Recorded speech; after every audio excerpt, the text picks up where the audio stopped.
কাউকে অসম্মান করতে গেলে শিক্ষার দরকার পড়ে না, কিন্তু কাউকে সম্মান দিতে গেলে শিক্ষার দরকার হয়। আর সেটা হলো বাবা মার দেয়া শিক্ষা। প্রতিদিন অন্তত 1% হলেও নিজেকে উন্নত করবেন। বছর শেষে দেখবেন মোট 365% উন্নত হয়েছে।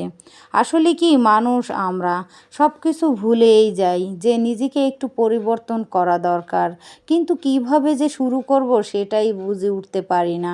আসলে আল্লাহ রাব্বুল আলামিন আপনাকে দ্বীনের জন্য